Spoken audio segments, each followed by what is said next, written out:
오늘 할렐루야 찬양대 이렇게 헌신 예배입니다만은 우리 찬양대 또 외 성도님들도 계시기 때문에 제가 오늘 말씀을 준비하면서 헌신에 대한 의미를 좀 생각할 수 있는 본문을 정했습니다. 그래서 오늘은 우리 찬양대도 은혜 받지만 또 일반 성도님들도 헌신자로 하나님 앞에 내가 어떻게 설 것인가를 한번 깊이 생각을 해보는 그런 시간을 함께 가졌으면 좋겠습니다.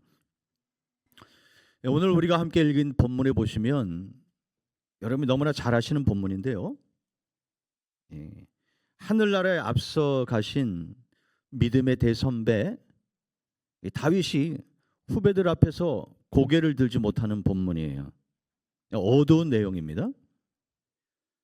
하나님의 사람 다윗이 타락하는 내용을 아주 고스란히 담고 있기 때문에 그렇습니다. 성경은 다윗의 성공담보다는요 타락한 이야기를 아주 상세하게 다루고 있습니다. 다윗이 어떻게 위기를 잘 극복했는지를 가르쳐주는 동시에 믿음의 사람이라고 할지라도 믿지 않는 사람과 별로 다를 바가 없는 육신의 연약함이 있는 존재임을 우리는 오늘 본문을 통해서 확인하게 됩니다. 그래서 어떻게 보면 우리에게 또 위로가 되는 본문이기도 합니다. 어떤 사람이 잘된 이야기만 하다는 걸 자꾸 듣다 보면요 좀 위축될 수 있잖아요. 근데 훌륭한 사람이 넘어지고 극복하는 이야기를 들으면 위로가 되는 글들이 있거든요. 아, 나도 어려움을 잘 이겨나갈 수 있겠구나. 그리고 모든 인생이 정말 하나님의 은혜가 필요한 존재구나 하는 것을 확인할 수 있기 때문에 그렇습니다. 다윗의 인생에서 가장 어두운 시간은 아이러니하게도 가장 큰 성공을 이룰 때였습니다. 여러분 아시는 대로 다윗이 사울 왕에게 거의 10년 이상 쫓김을 당했지 않습니까? 골리앗을 때려눕히고 돌아올 때 여인들이 길거리로 쏟아져 나와서 사울이 죽인 자는 천천히요 다윗이 죽인 자는 만만히로다 하면서 다윗을 높여줄 때 이 사울 왕이 다윗을 보면서 성경이 이렇게 말합니다. 그때부터 사울이 다윗을 주목하였더라. 이거 주목이라는 단어를 주석에 보면 질투심과 시기심을 가지고 노려보았다는 거예요. 그때부터 10년 거의 10년 동안 죽이려고 쫓아다니잖아요. 근데 여러분 다윗의 인생 가운데 가장 영성이 깊었던 시절이 바로 그때예요. 광야에서 죽을 고비를 넘기면서 오직 하나님의 은혜를 구하며 나의 힘이 되신 여호와여 내가 주를 사랑하나이다 노래하면서 천만인이 나를 둘러친 친자하여도 나는 두려워하지 않겠습니다. 물론 이것은 나중에 이제 압살롬에게 쫓김을 당하여 궁에서 나올 때 한 고백입니다만은 그런 이 영성이 충만했던 시절이 바로 다윗이 이제 목동 시절이었다는 거예요. 목동 시절. 그리고 더 나아가서 사울 왕의 신하로서 골리앗을 때려눕힌 그 시절. 그리고 피난당했던 그 시절. 그 어려운 시절을 겪을 때 오히려 다윗은 더 깊은 영성의 소유자로서 하나님을 찾는 사람이었다는 것입니다. 근데 지금 이렇게 죄를 짓는 시점을 보면 이미 태평성대를 구가하고 있는 왕인 시절입니다. 이따 다시 언급하겠습니다마는 이 암몬과의 전쟁에서 다윗이 굳이 나가지 않아도 될 만큼 부강한 나라였단 말이죠. 요압을 전쟁의 사령관으로 배치하고 다윗은 굳이 전쟁에 나가지 않고 궁에 남아 있어도 될 만큼 부강한 나라를 시점에 다윗은 유혹에 빠지고 말았다는 것입니다. 여러분 언젠가 신문에 성공하는 지도자들이 왜 타락하는가라는 이 글에 밧세바 신드롬이란 글이 소개된 적이 있습니다. 그 주요 내용을 보면요. 사람들은 성공에 다다랐을 때 목적을 잃어버리고 성공 너머에 있는 실패를 보지 못한다는 것입니다. 그래서 자만에 빠져서 밧세바 사건과 같은 범죄를 저지른다는 거예요. 그런데 오늘 다윗이 이 밧세바 신드롬에 빠진 최초의 사람이라는 것입니다. 쉽게 말씀드리면 성공한 이후에 너무 쉽게 무너졌다는 것입니다. 오늘 말씀은 다윗의 죄가 어디에서부터 시작되었는지 소상하게 밝혀주고 있습니다. 아까 말씀드린 대로 다윗은 부하들만 전쟁에 내보내도 될 만큼 부강한 나라를 이루었습니다. 다윗이 전쟁이 났는데 지금 어디에 있느냐? 다윗은 지금 궁에 있어요. 여기서부터 잘못된 것이 시작된 것입니다. 첫 단추를 잘못 깨는 것입니다. 왕이 있어야 될 자리가 어딜까요? 왕은요, 전쟁터의 최일선에 있어야 되는 것입니다. 나를 따르라 하면서 왕이 본을 보여야 되거든요.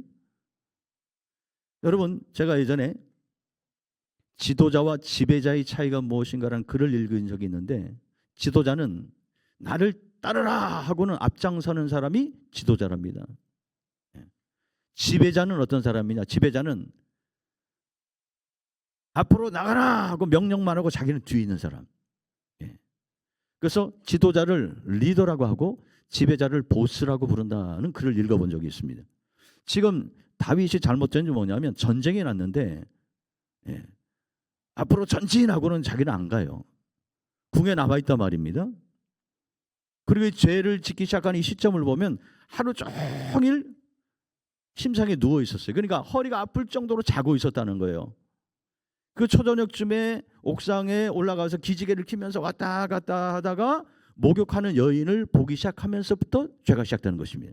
지금 전쟁터에서 부하들은 지금 목숨 걸고 싸우고 있는데 지도자로 하는 사람이 궁에 남아서 하루 종일 허리가 아플 정도로 잔다? 여러분, 이해가 되십니까? 진정한 리더가 맞습니까? 여기서부터 시작되는 것입니다. 내 자리를 지키지 않을 때 반드시 사탄의 유혹을 받습니다. 사랑하는 성도 여러분, 여러분의 자리가 무슨 자리일까요? 예배의 자리, 말씀의 자리, 기도의 자리. 그거 지키지 않으면 반드시 유혹을 받는다는 것입니다. 여러분, 헌신의 시작이 뭘까? 헌신의 시작은요, 내 자리를 성실하게 지키는 것입니다. 내 자리가 있단 말이죠. 목사는 목사가 지켜야 될 자리가 있고, 우리 장로님들이 지켜야 될 자리가 있고, 권사님들의 자리가 있으며, 우리 집사님들, 성도님들 자기가 지켜야 될 자리가 있단 말이에요. 그 자리를 잘 지키는 데서부터 헌신은 시작되는 것입니다. 어떤 사람은 이름만 맡고는요, 자리 안 지켜요. 책임을 감당하지 않는 것입니다. 우리 연말 연시에 내년도 일꾼들 다 발표하잖아요. 이름은 올라가요. 안 나와요. 자리 안 지키는 것입니다. 이름이 올라가면 최선을 다해서 그 자리를 지키기 위해서 노력을 해야 되는 것입니다. 헌신이라는 것은 내가 마땅히 있어야 될 자리를 지키는 데서부터 시작되는 거예요. 이 다윗이 범죄하게 된 이유는 뭐냐? 자기의 자리를 지키지 않는 데서부터 시작됐어요. 진정한 리더라면 전쟁에 같이 나가야 되는 것입니다. 군사들에게 본을 보여야 되는 거예요. 나를 따르라 하면서 목숨 걸고 싸우는 모습을 보일 때, 부하들이 그걸 보고 용기 백비하지 않겠습니까? 부하들만 보내고 자기는 왕국에 남아서 하루 종일 자고 있는 이 모습, 과연 헌신자의 모습일까? 우리는 생각해 봐야 되는 것입니다. 그래서 결국 유혹을 받게 되는 것이죠. 그 초저녁에 왕궁에서 왔다 갔다 하다가 옆에서 목욕하는 여인을 봤는데, 그녀의 이름은 햇사람 우리아의 아내 밧세바였습니다. 밧세바. 다윗이 사람을 보내서 그 여인에 대해서 알아봤는데, 밧세바의 남편은 우리아인데요, 그 이름 뜻이 뭐냐면 여호와의 빛이라는 뜻이에요. 여호와의 빛. 그는 이방인이었지만 유대인과 같은 이름을 가지고 있는 것을 보아서 성경학자들은 그는 개종한 사람이다라고 그렇게 추정을 하고 있습니다. 그는 다윗의 주변에 있던 30명의 용사에 포함될 정도로 충신 중에 충신이었습니다. 여러분, 이 우리아에 대해서 이렇게 연구해 보면 정말 아까운 사람이다는 생각이 들어요. 여러분 아시는 대로 이 다윗이 자신이 이 밧세바와 성관계를 맺고 나중에 이것이 탄로날까 봐 그걸 덮기 위해서 아주 교묘한 방법으로 우리아를 전쟁에서 부릅니다. 그리고 집에 가서 아내와 함께 잠자리에 들고 오라고 시켜요. 혹여나 임신하면 덮어 씌우려고. 근데 우리아가 얼마나 충직한 종이냐면요, 가지 않습니다. 궁궐 귀퉁이에서 부하들과 같이 자요. 그래서 다윗이 부릅니다. 왜 왕의 명령을 어기느냐? 분명히 집에 가서 자라고 했는데 왜 안 자느냐? 그럴 때 다윗에게 우리아가 뭐라고 말하느냐? 지금 내 부하들이 전쟁터에서 목숨 걸고 싸우는데 제가 어찌 편안하게 내 아내와 잠을 잘 수 있겠습니까? 우리는 그 장면에서 정말 우리아는 충신이구나 알 수 있잖아요. 그런 사람이 나중에 아깝게 이 다윗이 자신의 이 치부를 덮기 위해서 나중에 요압 왕에게 밀서를 보내잖아요. 밀서. 그 밀서의 내용이 뭐냐면 이 우리아를 맨 전쟁터에 앞장 세우고 너희들은 후퇴해라. 그래서 적군에 의해서 죽게 만들었단 말이에요. 다윗이 이런 짓을 했습니다. 간접 살인 교사죄, 간음죄와 더불어서 간접 살인 교사죄를 범했던 사람이 다윗이란 말입니다. 이 과정 속에서 첫 출발이 바로 그 옥상에서 목욕하는 여인을 바라볼 때 있습니다. 여러분, 우리가 눈이 있기 때문에 안 볼 수는 없지 않습니까? 볼 수는 있죠. 근데 우리가 조심해야 될 부분들이 그 시점이라는 거예요. 목욕하는 여인이 볼 수 있겠죠. 근데 거기서 멈췄어야 되는데 그 여인이 누군지 알아보게 하고 또 그 후에 신하를 몰래 보내서 데려오게 하고 그리고 그 여인과 유부녀입니다. 잠자리를 같이 하지 않습니까?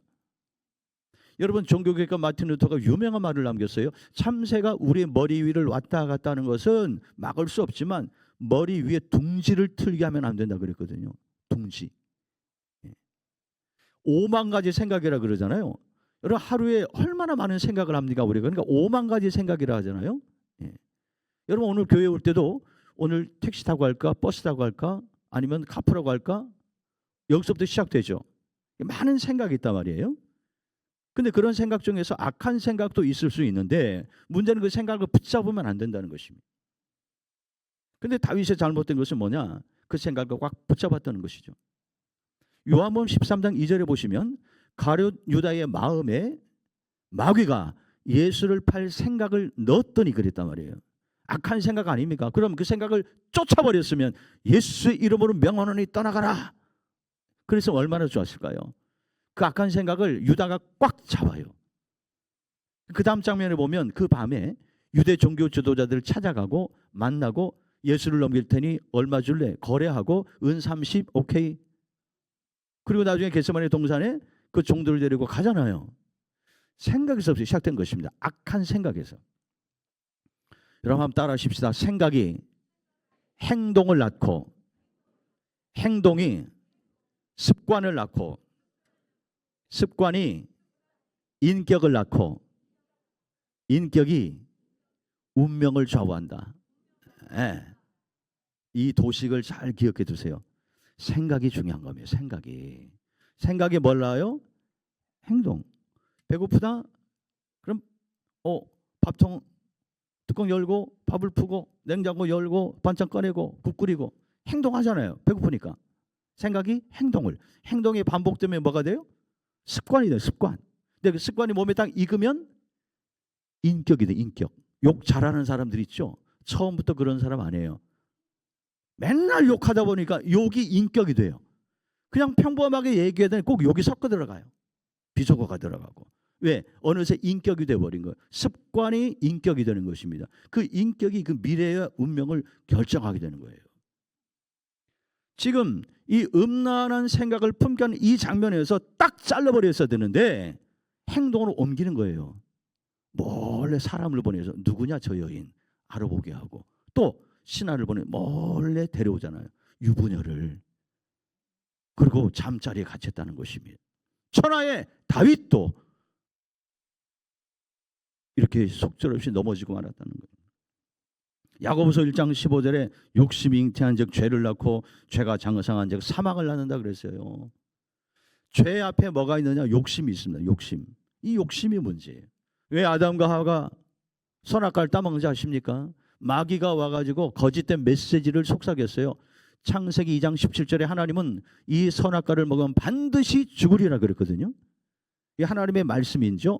근데 창세기 3장에 보면 마귀가 와가지고 뱀의 형상을 해서 와서 이 여자를 먼저 유혹할 때 했던 말이 뭡니까?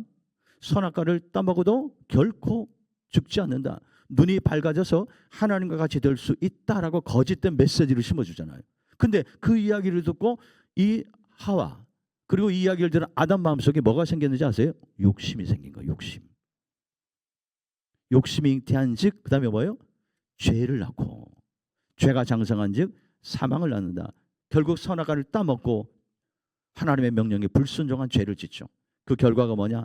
사망이라고 하는 것은 영적 단절을 말하는 거예요. 하나님과의 관계가 끊어져 버린 것입니다. 죄의 삭은 사망이요. 성경 말하잖아요. 하나님과 관계가 끊어져 버린 거예요. 이 관계를 이어주기 위해서 예수님이 세상에 오신 것입니다. 욕심이 잉태한 적 죄를 낳고 죄가 장성한 적 사망을 낳는다 그랬는데요. 이 욕심이 결국은 이 다윗을 넘어지게 만들었다는 것입니다. 다윗의 가장 큰 문제가 뭐냐? 하나님의 말씀에, 하나님의 명령에 불순종했다는 것입니다.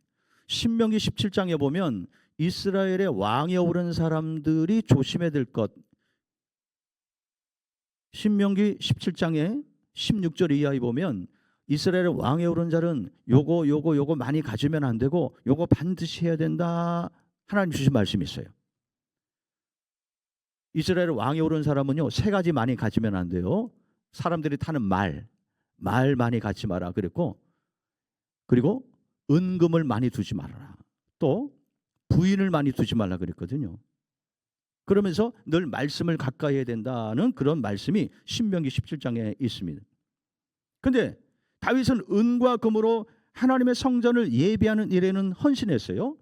하나님의 성전을 솔로몬 때에 짓는데 그때를 준비하면서 그것을 그쪽에 쓰도록 헌신했단 말입니다. 근데 문제는 뭐냐면 아내를 많이 뒀다는 거예요. 아내. 물론 솔로몬이 1,000명의 아내를 첩까지 합치면 많습니다만은 다윗도 왕으로 즉위하기 전에 3명의 아내를 두었고 왕이 된 이후에는 5명의 아내를 더 두게 8명의 부인이 있었단 말이에요. 아내를 많이 두지 말라 했거든요. 아내를 많이 두면 그 아내가 그 마음을 돌아서게 할 수 있기 때문에 많이 두지 말아라 분명히 명령했는데 거기에 불순종하게 된 것입니다. 그러다 보니까 이제 다른 여인에 대해서 이렇게 탐하는 그런 마음들이 그 오랜 시간 속에서 이렇게 몸에 배어 있게 됐다라는 거예요. 그 배경에는요, 고대 왕들은 많은 첩들을 두었습니다.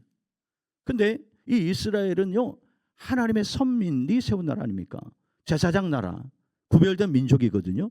그러니까 하나님은 그 당시 고대 나라에서 많은 첩과 부인을 두는 그런 문화들 절대 본받지 말고 말씀에 따르라고 분명히 말씀하셨지만 다윗이 이 하나님의 말씀에 순종하지 않았다라는 것입니다. 아무런 문제의식 없이 그렇게 살다 보니까 그 세상 문화에 다윗도 어느새 오염되어 있다는 거예요. 그러니까 분명히 남편이 있는 부인임에도 불구하고 몰래 불러오게 하여서 결국 간음죄를 짓고 말았다는 것이죠. 이걸 보면 다윗은 10계명에서 무려 4개의 계명을 어깁니다. 살인하지 말라, 간음하지 말라, 내 이웃의 것을 탐내지 말아라, 거짓 증거하지 말아라. 이 4개의 계명을 어기게 된 것입니다. 여러분 기억하시길 바랍니다. 사탄은 우리를 회복할 수 없을 정도로 무너뜨리는 것이 목적입니다. 하나님을 두려워하기보다도 사람의 시선을 두려워하게 만들어서 그것을 몰래 감추게 한다는 것입니다. 그러므로 우리가 이런 유혹이 올 때에 포람되어 하나님 앞에서의 신앙을 반드시 회복해야 되는 것입니다. 다윗이 범죄하는 모습을 보면 그의 특기가 사라져버려요. 원래 다윗의 특기는 기도하는 거거든요. 매 순간. 그건 블레셋과의 전쟁을 앞두고도 여호와께 묻자와 가로되 기도합니다. 근데 하나님께서 뭐라고 말씀하시느냐? 뽕나무 꼭대기 위에서 걸음 걷는 소리가 들리면 그 다음 나가라. 그대로 순종합니다. 여러분 뽕나무 꼭대기에서 걸음 걷는 소리는 뭐냐면 하나님의 천군 천사들이 움직이는 소리예요. 하나님의 군대가 움직이는 소리. 그거 듣고 나가라고 하나님 분명히 말씀했거든요. 그래서 거기에 순종해서 다윗이 나갔을 때 블레셋과의 전쟁에서 승리한 그 기사가 역대상에 보면 나옵니다. 거기도 보면 다윗이 하나님 앞에 묻자와 이르되 또 묻자와 이르되 그랬거든요. 이게 다윗의 특기예요. 그런데 여러분 다윗이 범죄하는 현장을 보십시오. 다윗이 하나님 앞에 묻자와 이르되 저 여인을 이 밤에 데려오도 되겠습니까? 다윗이 여호와께 묻자와 거르되 저 여인의 남편을 전쟁터 맨 앞에 보내어서 적군으로 하여금 죽게 해도 되겠습니까? 그런 장면이 있습니까? 없어요. 다윗의 주특기인 기도하지 않았단 말이에요. 그러니까 점점 죄 깊은 수렁으로 들어가기 시작했다는 거예요. 사랑하는 성도 여러분, 아까 헌신자의 첫 번째 조건은 자신의 자리를 지켜야 된다 그랬죠. 두 번째 있습니다. 헌신자가 되려면요, 기도의 사람이 되어야 되는 거예요. 할렐루야. 기도 빼고 못합니다, 여러분. 기도 없이 일을 해보세요. 금방 지칩니다. 여러분, 일에는 두 종류가 있어요. 두 종류. 따라하십시다. 행사, 역사. 행사는 뭔지 아세요? 기도 안 하고 하는 거예요. 교회에서도 수십 년 동안 신앙생활 하다 보면 이미 몸에 배어 있죠. 작년 했던 대로 하면 돼. 그전에도 쭉 해왔어. 하던 대로 하면 돼. 기도 안 합니다. 진짜 하던 대로 해요. 교회 일도. 그러니까 감동이 없는 거예요. 감동이. 행사 치렀거든요. 행사. 근데 교회에서 행사 치르다 보면 꼭 싸움 납니다. 하는 과정에서 서로 그냥 막 싸우고 언쟁도 있고, 그 다음에 끝나고 나잖아요. 다시는 안 한다 그래요. 다시는. 언제 12월이 오나, 언제 이거 빨리 벗어야 되는데, 그리고 연말 되면 내년에 다시 안 하겠다 그럽니다. 왜 그런지 아세요?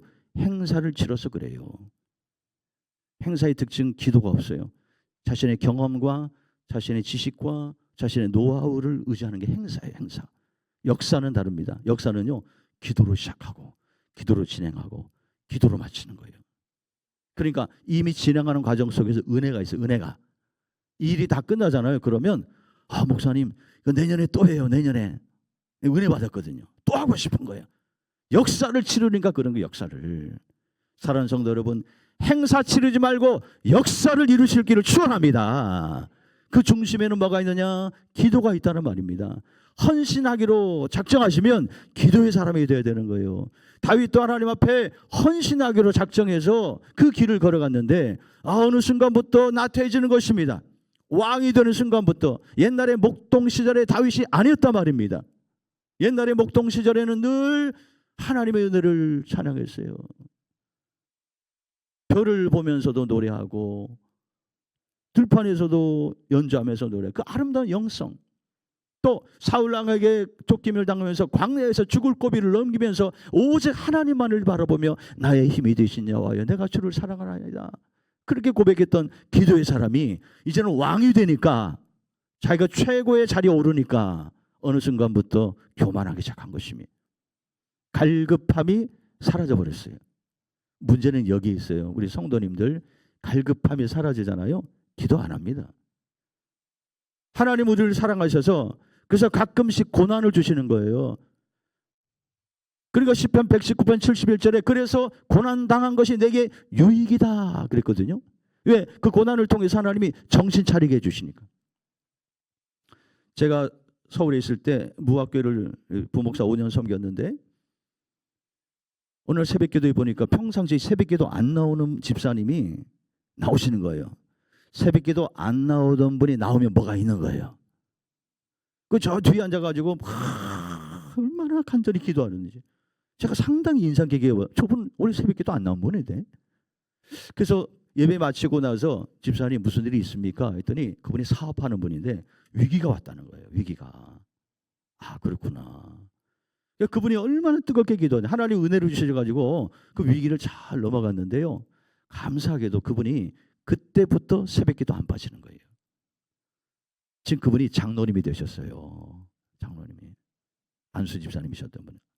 그러니까 그분에게는 그 사업의 위기가 하나의 유익함이 된 것입니다.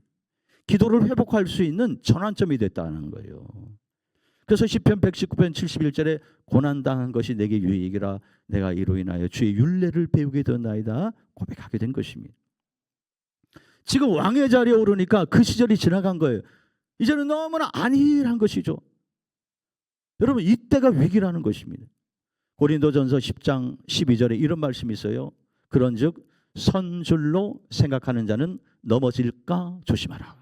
한번 따라 하십시다. 그런즉 선줄로 생각하는 자는 넘어질까 조심하라.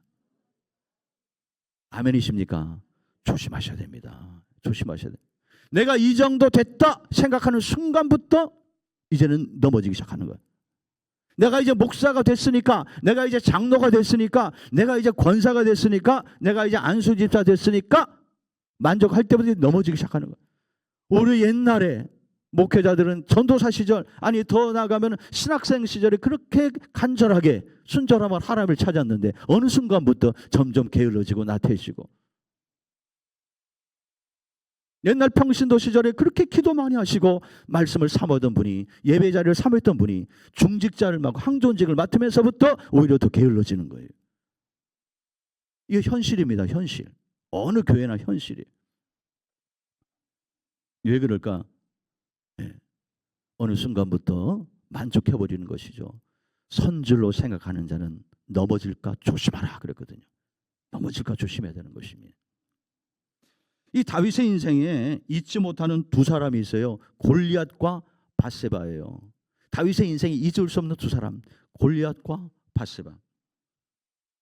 여러분 아시는 대로 골리앗은 2m 97, 거의 3m로 보시면 돼요. 여러분 2m만 돼도 사람이 와, 근데 거기에 1m 더 커요. 와 하겠죠. 와. 3m의 거인이에요. 그 거인을 다윗이 무너뜨린 것 아닙니까? 물맷돌로. 여러분 골리앗은 블레셋의 장수예요. 아주 잔인하고 포악한 남자였습니다. 반면에 밧세바는요, 충직한 부하 우리아의 아내로 아주 가냘프고 아름다운 여인입니다. 근데 이 두 사람의 공통점이 뭔지 아세요? 다윗을 시험대 위에 올려놨다는 것입니다. 다윗이 골리앗을 만났을 때와 밧세바를 만났을 때의 상황은 완전히 달라요.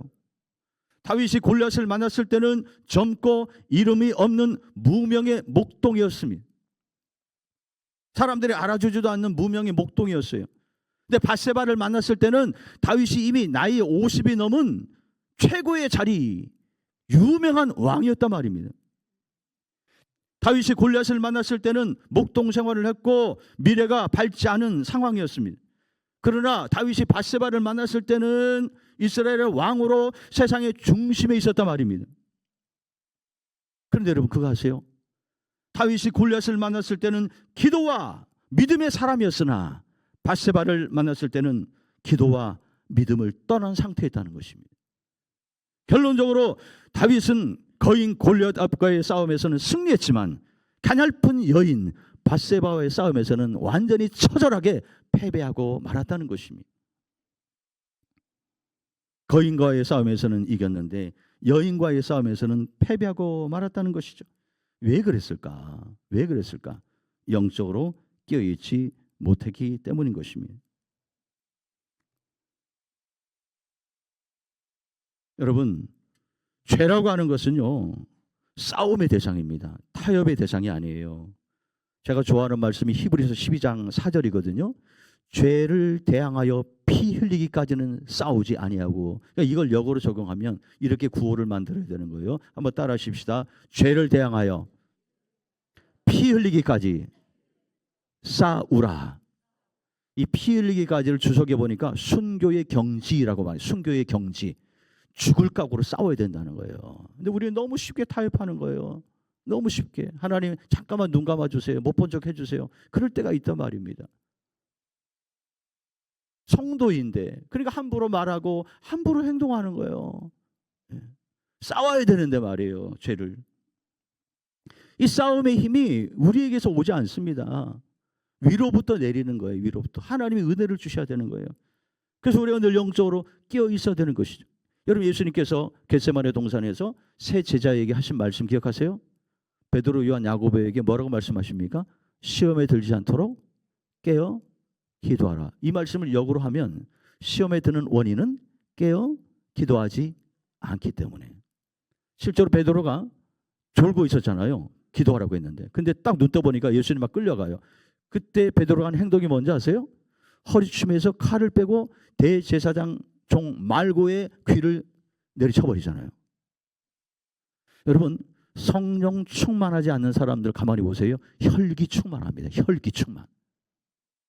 막 자기의 그 성질을 어떻게 컨트롤이 안 되는 거예요. 혈기만 충만한 거예요. 어디 성경에 혈기 충만하라 그랬습니까? 성령 충만하라 그랬죠. 기도하지 않으면 이 육체 본성이 막 그냥 막 불뚝불뚝 일어나는 거예요. 그래서 우리가 기도로 그냥 딱 덮어버려. 기도로. 기도하다 보면 그걸 이길 수 있는 힘을 성령님을 통해서 우리에게 주시기 때문에 그렇습니다. 그러면 여러분은 정말 헌신자가 되기를 원하면요, 나의 작은 자리를 최선을 다해서 잘 지킬 뿐만 아니라 그 헌신의 삶이 이어지기 위해서는요, 늘 깨어서 기도해야 되는 거예요. 예수님께서 하신 말씀 중에 기도 외에 이런 유가 나갈 수 없느니라 그랬잖아요. 한번 따라 하십시다. 기도 외에 이런 유가 나갈 수 없느니라. 기도 외에는 방법이 없어요. 여러분 기독교 서점에 가시게 되면 이 책 꼭 구해오세요. 제가 우리 교인들에게도 여러 번 얘기했는데 5만 번의 기도 응답을 받은 사람의 이야기가 있어요. 조지 뮬러라고 영국 사람인데 고아의 아버지이자 기도의 아버지인데요. 이분이 정말 많은 기도의 간증이 있습니다. 이분이 총무 선생이 하루 와가지고 큰일 났습니다. 원장님, 왜 지금 애들 이 밥 줘야 되는데 지금 시간이 지금 점점 다가오는데 없습니다. 다 떨어져 갑니다. 지금 음식 재료도. 그러니까 기도합시다 해서는요, 그 고아원에 있는 작은 교회 가지고 계속 기도하는데 그 이웃 마을에서 큰 트럭이 그냥 뭐 가득 빵을 싣고 온 거예요. 그 뭐 어쩐 일이냐 물어보니까 그 빵 공장이 불이 났는데 아직 완전히 타지 않은 그 빵들이 있었다는 거예요. 이거 어디 줄 데 없느냐 하다가 이 고아원이 생각나서 왔다는 거예요. 그래서 그때 배불리 먹이고 있던 그런 이 간증도 있습니다. 이 조지 밀러가 그래서 5만 번의 기도 응답을 받아서 기도의 아버지라 불리는데요. 이분이 유명한 만든 구호가 있어요. 한번 따라 하십시다. 하나님보다 앞서지 말자. 성령보다 앞서지 말자. 기도보다 앞서지 말자. 아멘이십니까? 세 가지 기억하세요. 첫 번째 뭐라고요? 하나님보다 앞서지 말자. 두 번째, 성령보다 앞서지 말자. 세 번째, 기도보다 앞서지 말자. 자, 우리 옆에 있는 분에게 자, 하나님보다 성령보다 기도보다 앞서지 맙시다. 자, 시작.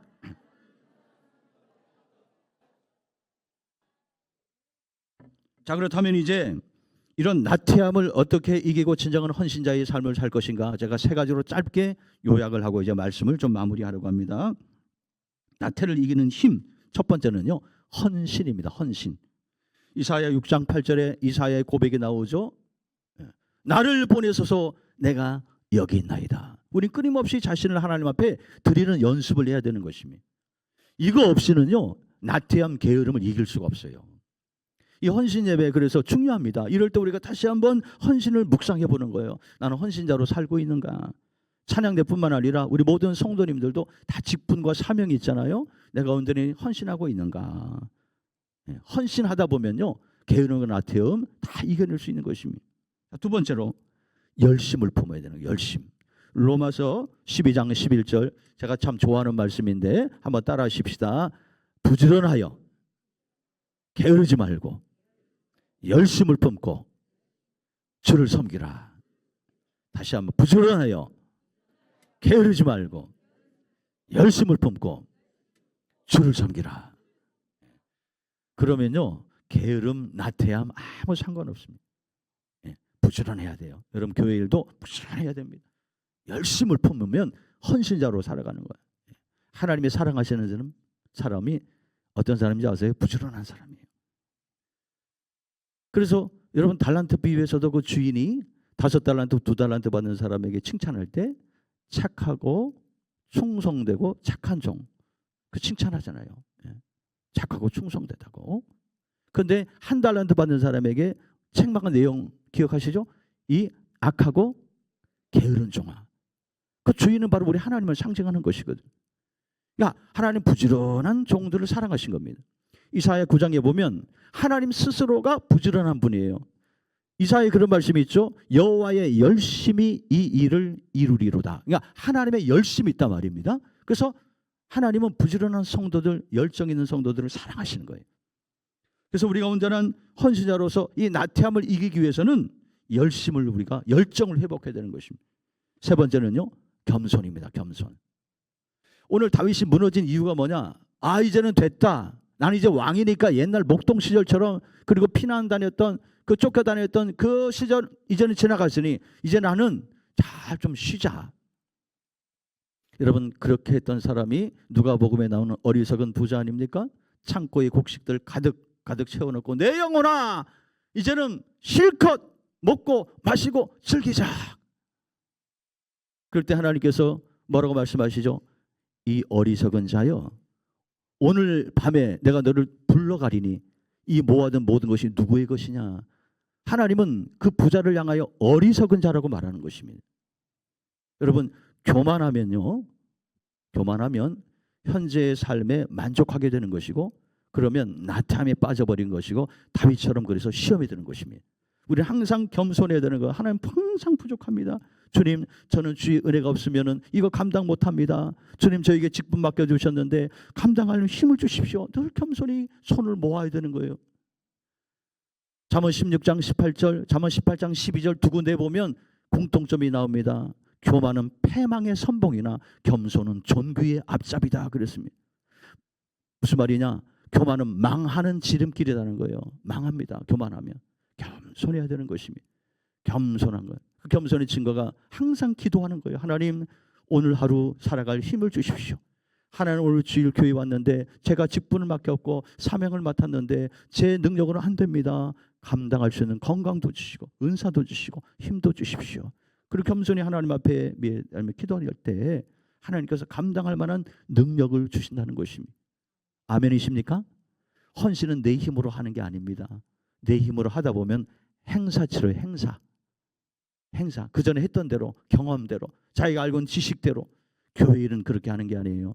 역사를 이루어야 되는 것입니다. 역사. 그래서 하나님 앞에 기도하면서 맡기며 나아갈 때 겸손히 주의 일을 감당하는 헌신자들이 될 수 있다는 것입니다. 오늘 헌신 예배를 드리는 우리 할렐루야 찬양대뿐만 아니라 모든 성도님들이 그렇게 하나님 앞에서 온전한 헌신자로 살아갈 수 있기를 주님의 이름으로 축원합니다. 축원합니다.